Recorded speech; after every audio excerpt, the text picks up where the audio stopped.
Salut YouTube, Siwaka. Aujourd'hui, je vous propose une vidéo sur un jeune gardien en pleine ascension et dont on risque de reparler cet été, Mathieu Patouillet. C'est un jeune gardien formé à l'OL et en prêt cette saison au FC Sochaux-Montbéliard. Il a vécu une saison 2024-2025 pleine. Retour sur son année en prêt, pour lequel on va faire le bilan et voir les perspectives d'avenir. Âgé de 21 ans, Mathieu Patouillet a été formé à l'OL, qu'il a rejoint en 2019, et où il a signé son contrat professionnel en mai 2023, le liant au club jusqu'en juin 2026. Pour gagner en expérience, il est prêté une première fois à Sochaux lors de la saison 2023-2024, puis du coup de nouveau cette saison 2024-2025. Avant de rentrer dans le bilan de sa saison en cours, il faut noter que sa première saison du coup en prêt à Sochaux s'était très bien passée et que Patouillet avait été plus qu'adopté par les supporters sochaliens, donc ça c'est quelque chose de positif et d'important. Il avait commencé comme remplaçant avant de s'installer très rapidement comme titulaire et de plus quitter sa place au cours de la saison. On se rappellera aussi qu'il a été un élément essentiel au parcours en Coupe de France de son équipe grâce à sa qualité sur tir au but. Maintenant, si on fait le point sur sa saison qui vient de s'écouler, en national, il aura disputé 32 matchs pour 30 buts concédés et 10 matchs sans encaisser de but. Et en Coupe de France, il aura joué 4 matchs, 3 buts concédés et 2 matchs sans concéder de but. J'ai sorti quelques chiffres de sa saison en comparaison avec celle de Perry cette saison et celle de Bengi qu'on a prêté pour les 6 derniers mois en Serbie. Donc le but c'est de voir un petit peu, forcément il y a des contextes différents, mais voir un petit peu quelles sont ses statistiques avancées si on compare un petit peu à notre titulaire actuel et notre autre jeune à potentiel qu'on a prêté cette saison. Par exemple, on peut voir que c'est celui des trois qui subit le moins de tirs par 90 minutes jouées, à peu près 3,62 tirs subis par 90 minutes jouées quand les autres sont à plus de 4 tirs subis. Il a quasiment fait autant de matchs sans encaisser de but que Perry, en ayant joué 12 matchs de moins. Il a un taux d'arrêt plus important parmi les trois gardiens, hein. Il a quasiment 76% d'arrêts effectués quand Perry est à 72%. Donc voilà, c'est surtout aussi pour mettre en avant que c'est un gardien donc efficace qui a été très bon du coup sur sa saison à Sochaux. Donc toujours encore une fois, question de contexte, hein, il jouait en national, Perry joue en Ligue 1, Bengi joue en D1 serbe. Donc voilà, mais après ça donne quelques indications un peu aussi sur le profil du joueur, sur sa façon d'être et son style de jeu. On voit qu'il sort par exemple aussi beaucoup par 90 minutes, hein, quasiment 2 sorties par 90 minutes, donc c'est quand il sort de sa ligne, quand il s'éloigne de sa ligne de but, enfin une sortie dans la surface. Donc voilà, c'est des choses intéressantes pour un peu fixer et voir un peu le profil et sa saison. Si on parle de jeu maintenant, en partant de son profil de gardien et de ses performances, c'est un gardien qui dégage beaucoup de sérénité, il est rassurant pour ses équipiers. Il lit plutôt bien le jeu et il se distingue par sa qualité de ses réflexes sur sa ligne. C'est un gardien mobile et vivace, il mesure 1,88 m, il est gaucher, et il impose une présence rassurante dans sa surface. Et donc, comme j'ai dit avant, il est capable de sortir de sa ligne s'il le faut pour intervenir dans sa surface. On peut également noter une très forte qualité sur les pénaltys et sur les tirs au but, du coup, hein, c'est quelque chose d'assez positif dans son jeu. Au niveau de son jeu au pied, il faut encore qu'il travaille, mais globalement, ça semble pas être un défaut majeur, en tout cas, de son jeu, hein. On a vu les stats avancées juste avant. Il est même d'ailleurs des trois, a priori, celui qui a le meilleur jeu au pied en termes de passes réussies. Donc voilà, donc ce n'est pas en tout cas un défaut de son jeu. Alors certes, il n'est pas aussi grand que Perry qui fait 1,97 m, mais il sait sortir de sa ligne justement pour aller couper un centre et s'imposer dans les airs. Je dirais même plus qu'il sort beaucoup plus souvent que Perry. On a d'ailleurs un petit peu ce petit reproche sur Perry, des fois, de trouver qu'il est peut-être un peu trop passif sur sa ligne ou ne sort pas assez justement sur certains centres, sur certains corners ou autres. Au contraire, Patouillet, c'est quelqu'un qui y va. Il a envie d'y aller, il y va souvent. Alors, peut-être qu'il doit des fois un petit peu faire attention et ne pas forcément tout le temps y aller et faire mieux analyser du coup certaines sorties. Mais, mais voilà, c'est quand même un point positif de son jeu. Il n'a pas peur et il est capable de s'imposer dans sa surface pour aller chercher un ballon qui traîne, un ballon aérien, un centre, sur un corner, sur un coup franc excentré ou autre. Quand on regarde un petit peu l'ensemble de ses buts encaissés d'ailleurs, si on veut être un peu pointilleux, alors en plus d'avoir trouvé la défense australienne très passive et assez faible sur la grosse majorité des buts que j'ai visualisés, on peut se noter quelques petites erreurs par-ci par-là de sa part. Après, rien de très choquant, hein, il est jeune, 2e saison de sa carrière en tant que titulaire dans un autre club que le sien d'origine.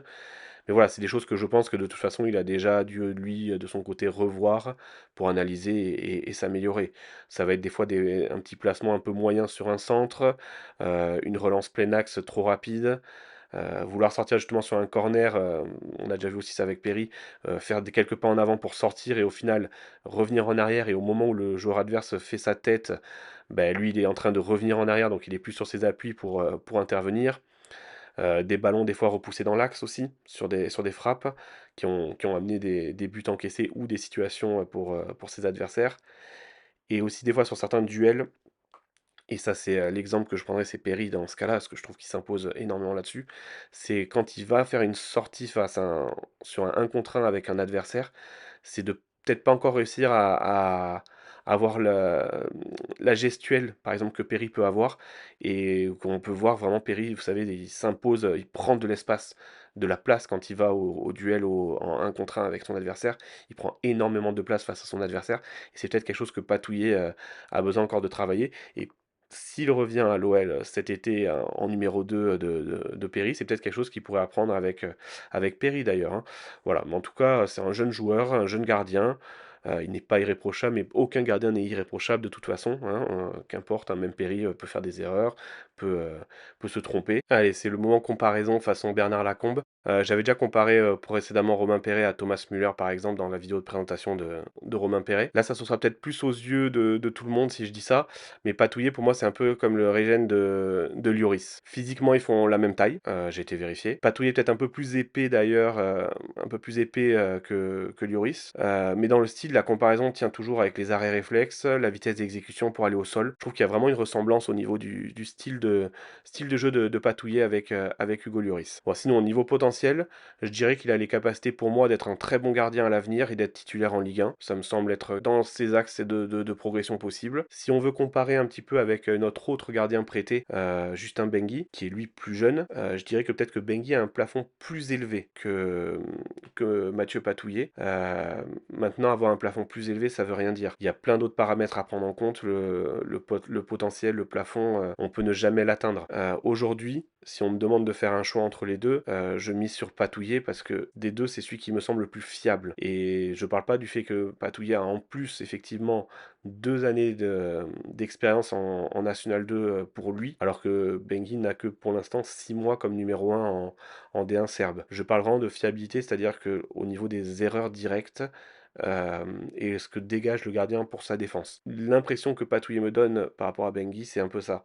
Et là, je parle aussi par rapport au match que j'ai pu voir des deux joueurs en équipe réserve, en équipe de jeunes de l'OL. Il y a un côté plus rassurant quand je vois Patouillet jouer que Bengui. Maintenant, comme je dis, Bengui a certainement plus de potentiel. Physiquement, il est un tout petit peu plus grand, il doit faire 1,90 m.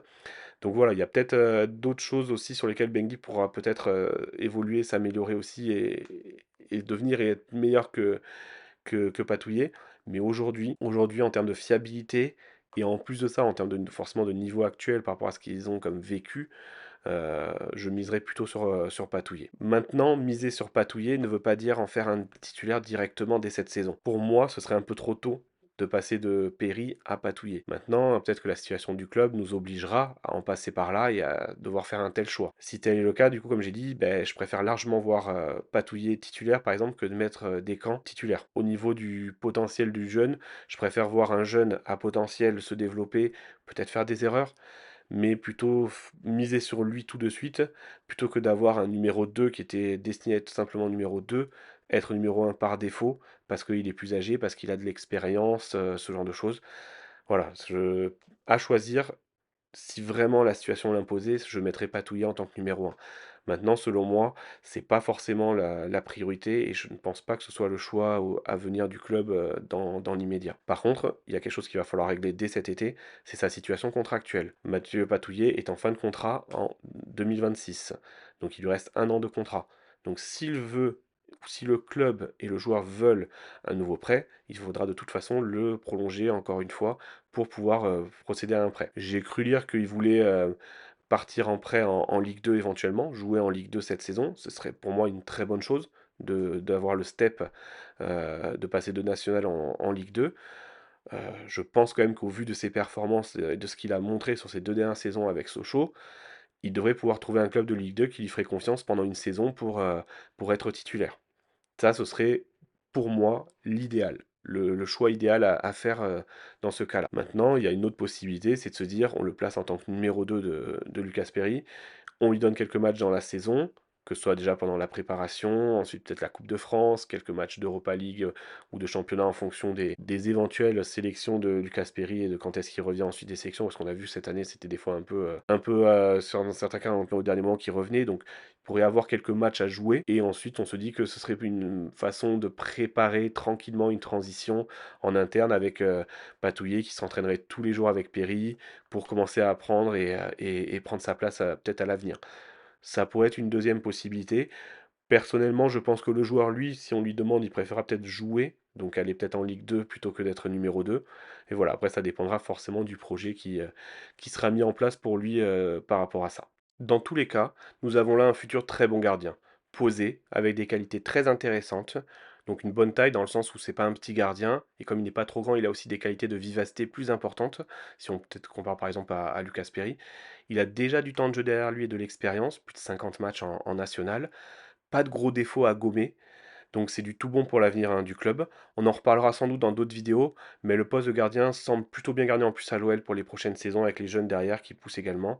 Merci beaucoup d'avoir suivi cette vidéo. N'hésitez pas à me dire en commentaire ce que vous en pensez de Patouillet, s'il faut pour vous encore le prêter, l'intégrer en tant que numéro 2 ou bah, directement miser sur lui en tant que numéro 1 et vendre Lucas Perry par rapport aux besoins financiers. Et surtout, bah, abonnez-vous à la chaîne pour ne pas rater les prochaines vidéos. Merci.